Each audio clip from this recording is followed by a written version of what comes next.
আজকের ব্লগটা আমার জন্য একটু স্পেশাল, একটু না অ্যাকচুয়ালি অনেকটাই স্পেশাল। আজকে আমি শেয়ার করব হচ্ছে প্রিন্স আর আমার প্রেমের কাহিনী। না না, অনেক বেশি বড় ব্লগ শেয়ার করব না, ছোটখাটো করেই শেয়ার করার চেষ্টা করব। তো এই ব্লগটা হচ্ছে একদম আমার র্যান্ডম, মানে আমি কোনো প্ল্যানিং করে করিনি। হয়েছে কি, আমাদের বাসায় ঈদের মধ্যে কিছু গেস্ট আসবে বাসায়। তো আমি ঘর দুয়ার সবকিছু পরিষ্কার পরিচ্ছন্ন করছিলাম আর কি, ক্লিন করছিলাম। আর এর মধ্যে ছিল হচ্ছে আমার বুক সেলফটা। এটা আমার প্রাণ প্রিয় বুক সেলফ, বাট এটা হচ্ছে কি, বুক সেলফে কোনো কাঁচ দেওয়া হয়নি। তো যার জন্য বুক সেলফে অনেক বেশি নোংরা পড়ে যায়, অনেক বেশি ময়লা হয়ে যায়। তো আমি ডিসাইড করলাম আমি আমার সবগুলো বই গুছিয়ে একদম পলিথিনে করে আটকে তারপর হচ্ছে পার্মানেন্টলি রেখে দিব। অ্যাকচুয়ালি এই বইগুলা হচ্ছে আমার শেষ বয়সের ভরসা। শেষ বয়সে বা বুড়ো বয়সে গিয়ে মানুষ নিঃসঙ্গ বোধ করে বা একাকিত্বে সময় কাটায় বা একা হয়ে যায়। তো আমার চিন্তা ভাবনা হচ্ছে তখন গিয়ে আমি হচ্ছে এই বইগুলাকে আবার সঙ্গী বানাবো। এই বইগুলো আমি পড়ে হচ্ছে সময় পাই আর টাইম স্পেন্ড করবো আর কি। আমার প্রাণ প্রিয় বই, আমার বই পড়া খুবই খুবই পছন্দ। যদিও এখন আমি একদমই সময় পাই না বই পড়ার। একটা সময় ছিল যে আমি 1 ঘন্টার ভিতরে একটা মোটা বই পড়ে শেষ করে ফেলতাম। আমার এত মানে আমার অ্যাট্রাকশন ছিল। আসলে তখন এত বেশি সোশ্যাল মিডিয়ার সাথে কানেক্টেড ছিলাম না, এখন যতটুকু থাকি। আর সবচেয়ে বড় কথা হচ্ছে যখন একটু ফ্রি টাইম পাই তখন দেখা যায় ফেসবুকে রিলস দেখি বা হচ্ছে ইউটিউবে একটু ভিডিও দেখি। আর এখন তো বর্তমানে তো আরো বেশি ব্যস্ত থাকা হয়, বাচ্চা কাচ্চা নিয়ে, সংসার নিয়ে, সবকিছু একা হাতে যেহেতু সামলাতে হয়। তো এর জন্য আর বই পড়ার সুযোগ হয়ে ওঠে না। তো বই পড়তে পড়তে আমি আমার অনেক বেশি প্রিসিয়াস কিছু জিনিসপত্র পেলাম। আমার পুরোনো দিনের ডায়েরি, 2012 সালের ডায়েরি, মানে বলতে গেলে আমার ছোট্ট কালের ডায়েরি। যখন প্রথম প্রথম সাথে আমার প্রেম হয়, এই যে আমি কত স্টিকার লাগাতাম। আমার মনে হয় একটা বয়সে সবারই এই স্টিকারগুলো খুব পছন্দ থাকে, আমারও সেম ছিল। কত কিছু লিখেছি, কত স্টিকার লাগিয়েছি, মানে আমি এখন দেখছিলাম আর অবাক হচ্ছিলাম যেগুলো আমি করছি। 2012 সালের একদম 12 আমি তারিখ দিয়ে রাখতাম, যখনই যা লিখতাম একদম ডেট দিয়ে রাখতাম। মজার বিষয় হলো এই ডায়েরিগুলোতে শুধুমাত্র আমার অভিমানের কথা লেখা ছিল, আর লেখার কথা নাই বলি। আমার এই লেখাগুলো দেখে মনে পড়তেছিল যে হচ্ছে আমাকে আমার এক স্কুলের ম্যাডাম বলছিল যে তোর লেখা জাদুঘরে টাঙিয়ে রাখা উচিত। মানে আমার লেখা এত বাজে, সত্যি আমার হ্যান্ড রাইটিং খুব বাজে। তো আমি এগুলা কি লিখতাম, আমার মানে দেখে মনে পড়লো যে মা বাবার সাথে রাগ টাগ করে, প্রিন্সের সাথে রাগ টাগ করে এগুলা খালি লিখতাম। আর এই ডায়েরিটা তো অনেক বেশি স্পেশাল। এটা হচ্ছে আমার নিজস্ব একটা ডায়েরি। এটাতে কি করতাম, ওই যে অনেক আবেগে আপ্লুত হয়ে বিভিন্ন রকমের কবিতা লিখতাম। আর এই ডায়েরিটা হাতে নিয়েই প্রথম আমি প্রিন্সের সাথে দেখা করতে যাই। মানে ও আমাকে বলেছিল আমি আপনাকে চিনবো কিভাবে বা তুমি আমাকে চিনবা কিভাবে, তো আমাকে বলেছিল হাতে তুমি নীল কালার ডায়েরিটা নিয়ে আসো। এরকম ভাবে প্রথম দেখা করতে যাই, একদম এই ডায়েরিটা ছিল। এটা কতটা পুরনো তাহলে, মোটামুটি 8-10 বছর পুরনো। আর এই যে আমি যে মেসির ডাইহার্ট ফ্যান সেই ছোটবেলা থেকে, এই যে হচ্ছে প্রমাণ। মানে আমি হচ্ছে লিটারেলি ইয়া থেকে গিয়ে যে পেপার থেকে ছবিটা কেটে তারপর লাগিয়ে রেখেছিলাম। আর এই যে কিছু কবিতা লিখেছি, মানে এগুলা দেখে আমার এত হাসি পাইতেছিল যে আমি কি লিখছি।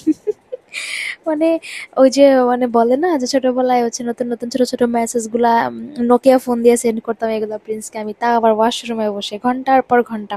মোটামুটি ওয়াশরুমে 2-3 ঘন্টা তো পার করা যেত, 200-250 মেসেজ শেষ করে ফেলতাম। মেসেজ কিনে কিনে ছোট ছোট নোকিয়া ফোন লুকিয়ে লুকিয়ে ইউজ করতাম, এখন আমার মনে পড়তেছে। আর এই মেসেজগুলা পাঠাতাম সকালবেলা গুড মর্নিং মেসেজ, বিকালবেলা মেসেজ। মানে প্রেম করছি, মানে চুটায়া প্রেম করছে একদম। আর এই যে হচ্ছে 2017 সাল। এইটা হচ্ছে আমার আরেকটা ডায়েরি। এরকম আমার 2টা ডায়েরি ছিল, এগুলো আমাকে প্রিন্সই দিত, ওর অফিস থেকে এনে দিত আর কি। তো এটাতে অনেক কিছু লিখতাম। এটা হচ্ছে 2016 সালের। তো মোটামুটি 16, 17, 18 পর্যন্ত ডায়েরি লিখতাম, এরপরে আর লেখার হয় না আর কি। তখন আর কি বড় হয়ে গিয়েছি না, আস্তে আস্তে একটু একটু ম্যাচুরিটি আসছে, তারপর আর লেখা হয়নি। তো এই ডায়েরিটাও অনেক বেশি স্পেশাল, কারণ এই ডায়েরিতে প্রিন্স আর আমার অনেক সুন্দর সুন্দর কিছু ছবি আছে। তো এই হচ্ছে সেই স্পেশাল একদম পাতাটা ডায়েরির প্রথমেই। আমি কি সুন্দর করে করে ছোট ছোট তারপর ছবি লাগিয়েছিলাম আমাদের একদম ফার্স্ট স্পেশাল মোমেন্ট গুলা। ফার্স্ট সরস্বতী পুজো, একদম ফার্স্ট শাড়ি পরা ছবি, শাড়ি পরে সাথে দেখা করতে গিয়েছিলাম। তারপর হচ্ছে ফার্স্ট আবির খেলা, ফার্স্ট বার্থডে সেলিব্রেশন 2014 সালে 24 তারিখ আমার বার্থডের দিন।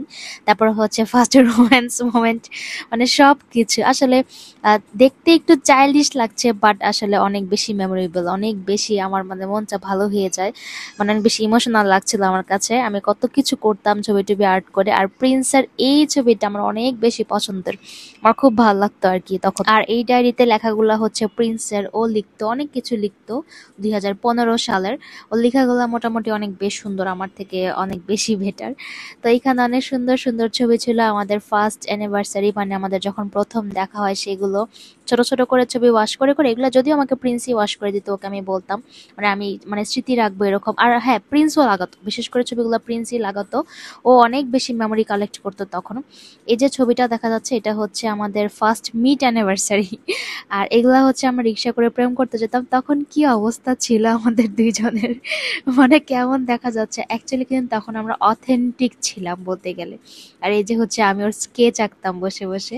তখন কিন্তু প্রিন্স দাড়ি মোছ রাখতো না, আমার কথায় পরবর্তীতে ও হচ্ছে ফ্রেঞ্চ কাট দাড়ি রাখে। আমার এই জিনিসটা অনেক বেশি পছন্দ, সবসময় মানে ফ্রেঞ্চ কাট দাড়ি রাখা শুরু করে আমার জন্যই। আচ্ছা, এই ছবিটা আমি একটু ভালো করে দেখাই। এই যে দুইটা পুতুল দেখা যাচ্ছে, এই দুইটা পুতুল আমি প্রিন্সকে গিফট করেছিলাম, মানে জামাই বোর দুইটা পুতুল। আমাদের প্রথম অ্যানিভার্সারি ছিল, আমরা কিন্তু এরকম করে অনেকগুলো অ্যানিভার্সারি আমাদের সেলিব্রেট করেছি। তারপর এটা আমার বার্থডে ছিল, এটা আমার 18তম জন্মদিন ছিল। এই যে ছবিগুলো দেখতে পাচ্ছি, মানে আমি এখন দেখি প্রিন্সের মুখটা কত বেশি হাস্যোজ্জ্বল, মানে তেমন কোনো সাজ পোশাকও নেই, তারপরও কি ভালো লাগছে। প্রিন্স একটা সময় ছবি তুলতে এত বেশি পছন্দ করতো, আর আমি এত বিরক্ত হতাম। ওর একটা নিজস্ব ডিএসএলআর ক্যামেরাও ছিল, মানে প্রচুর ছবি তুলতো, প্রচুর ছবি তুলতো। আমি তুলতে চাইতাম না একদমই, আমি ভয় পেতাম। বাট ও প্রচুর ছবি তুলতো, এগুলা কালেক্ট করতো, তারপর হচ্ছে প্রিন্ট করতো।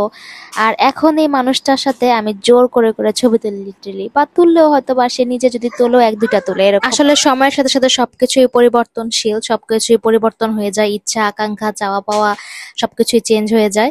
এটাই মেনে নিতে হয়, এটাই বাস্তব। এটা হচ্ছে আমার অনেক আগের ছবি, 2012-14 সালের মেবি। তখনকার চুলগুলো দেখলে আমার এত বেশি আফসোস হয়, লিটারেলি আমার কান্না পায়। তখন just Bangladeshi Sunsilk shampoo use করতাম, এতেই চুলের গ্রোথ বা চুল ছিল কত সুন্দর। তো এটা হচ্ছে আমাদের ফার্স্ট মুভি ডেট, 2015 সালের একদম প্রথম আমি সিনেপ্লেক্সে গিয়ে মুভি দেখেছিলাম। আর এটা হচ্ছে প্রথম বইমেলায় গিয়েছিলাম আমি প্রিন্সের সাথে। দেন এই লেখাটা, এটা দেখে তো মানে আমার কলিজাটা একদম মোচড়া দিয়ে উঠছে। এই বেটা একসময় কিটা ভালোটা বাসতো, আই লাভ ইউ পাখি। এখন এই বেটা মানে সারাদিনে একটা খবর নেওয়ার সুযোগ পায় না লিটারেলি, মানে কেউ বললে বিশ্বাস করবে না, বাট আমাদের সারাদিনে 5 মিনিট ঠিক মতো কথা হয় কিনা সন্দেহ। মানে এটার নামে আসলে সংসার, জীবন জীবন। তো এখন একটু অবাক লাগছে, হাসি পাচ্ছে, আনন্দ লাগছে, সব একটা মিক্সড ফিলিং। আমার ছেলেকে আমি আমার প্রেমের সবকিছু দেখাচ্ছিলাম, যেটাকে ও বলছিল বাবা মা, মামও চিনতে পারছে, যদিও চিনতে পারছিল, মানে একটু অ্যাস্থেটিক ফিল হচ্ছিল। আর এই একটা জিনিস দেখাই, আমি আজকে প্রমাণ দিব বরিশাল্লারা যে কি একটা ডেঞ্জারাস চিজ। মানে এই যে ডায়েরিটা, এখানে যে লেখাগুলা, কেউ কে গেস করতে পারছো যেটা কিসের লেখা? লিটারেলি প্রিন্স মানে আমার সাথে যে ডেটে যেত, আমাদের সাথে ডেটে দেখা হলে কি খরচ হতো বা কয় টাকা খরচ হতো সে লিখে রাখতো। জানুয়ারি মাস, এই যে হচ্ছে ফেব্রুয়ারি মাস, 2016 সাল। মানে আমাকে না ওই কিন্তু এটা খুলে দেখাচ্ছিল গতকালকে, যে দেখো আমি না লিখে রাখতাম, আর হাসছিল যে দেখো কত টাকা খরচ করতাম। আর এখন হচ্ছে কি, এগুলা যে এই যে 220 টাকা 110 টাকা খরচ, এগুলো এখন একদিনেই শেষ হয়ে যায়, 500 800 1000 টাকা। বাট আমি দেখছিলাম কি যে আমাদের এক সপ্তাহে কতবার দেখা হতো। মানে আমি ভাবলাম যে অ্যাকচুয়ালি কত দেখা করতাম, কত ডেটে আমরা যেতাম। আর এখন হচ্ছে একটু সময় বের করে শুক্রবারের আশায় তাকিয়ে থাকতে হয়, শুক্রবার দিন আমরা একটু বের হই। মানে বিয়ের আগে ভাবতাম যে বিয়েটা একবার হোক, রাত 9টা 10টা 11টা 12টা পর্যন্ত বাইরে ঘোরাফেরা করব, ডেটিং এ যাব, অনেক আনন্দ হবে, আহা লাইফ কি সুন্দর। আসলে না অ্যাকচুয়ালি এরকম কোনো কিছুই হয় না, বাস্তবতা খুব কঠিন, খুব হার্ড। মানে ওই যে অনেকে জিজ্ঞেস করে প্রেমের বিয়ে সুন্দর নাকি অ্যারেঞ্জ ম্যারেজ সুন্দর, বাট ভাই আসলে বাস্তব জীবনে, সংসার জীবনে যখন আপনি একসাথে একই ছাদের নিচে থাকবেন, তখন অনেক কিছু পরিবর্তন হয়ে যাবে। সেই মানুষটা একরকম থাকবে না, মানুষের ব্যবহার একরকম থাকবে না, মানে অনেকটা পরিবর্তন দেখা যাবে। সেগুলো মেনে নিতে পারলে জীবন সুন্দর, তা না হলে জীবন কষ্টদায়ক। যাই হোক, আজকের ব্লগটা এখানে শেষ করছি। ছোটখাটো অনেক বিষয় শেয়ার করলাম, আমার মনটা একটু ভালো লাগছে। সবাই ভালো থাকবেন, নেক্সট ব্লগে আবার কথা হবে। Till then, tata.